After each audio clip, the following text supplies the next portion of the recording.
Lorsqu'on parlait tantôt des différentes phases d'une recherche, qu'elle soit quantitative ou qualitative, on a dit ce qui était important en bout de ligne, c'était diffuser les résultats.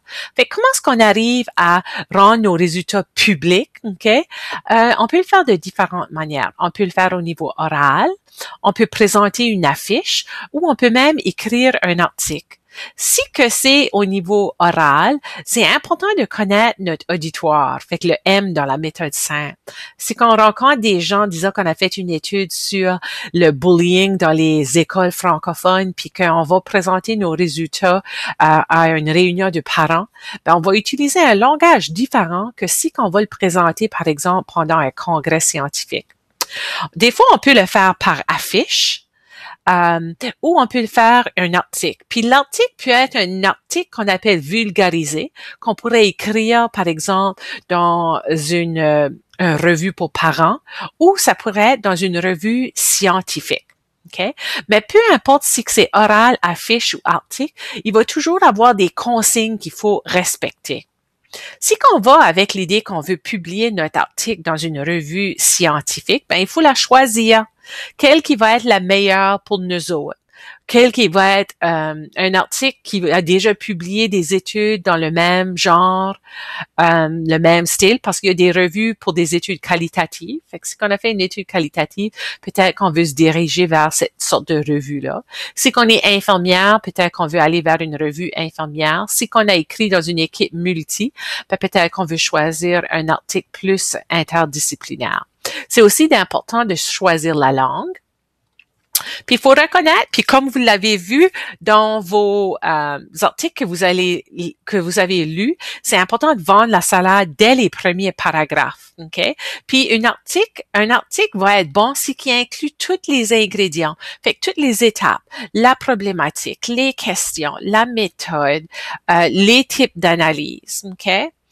Les saisons de recherche, ça c'était pour un autre projet que j'avais présenté, mais ça veut dire un petit peu les phases là qu'on avait suivies.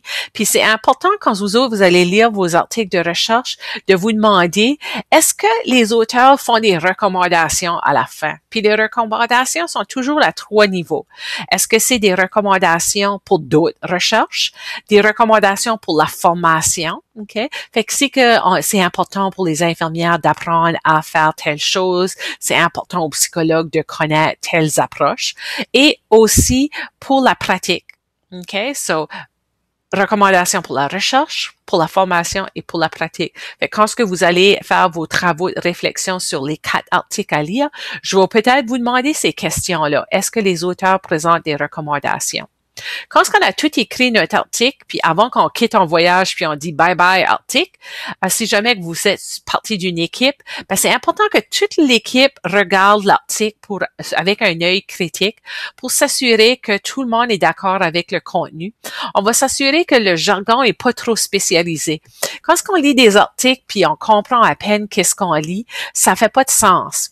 Fait aussi, il y a une des choses qui fait qu'on comprend des fois pas beaucoup les articles, puis vous allez peut-être le vivre, c'est quand ils sont bourrés d'acronymes. Ok, moi je déteste rien de plus que arriver à page 4, puis il y a un acronyme, puis j'ai aucune idée qu'est-ce que ça veut dire, puis il faut que je retourne 3 pages plus tôt pour voir qu'est-ce que c'est. Puis c'est la même chose avec les statistiques. C'est bien de les mettre, mais les gens veulent voir la discussion. Ils veulent voir, OK, tu as fait des statistiques, tu as trouvé des relations, tu as trouvé des différences, explique ça à nous autres. OK? So, ces petits trucs ici, là, en bas, ça pourra vous aider quand ce que vous allez être en train de lire vos 4 articles. Puis si je vous demande de me dire c'est quoi les forces ou les faiblesses de cet article-là, ça vous donnera une bonne idée parce qu'ils sont exposés dans ce schéma-là.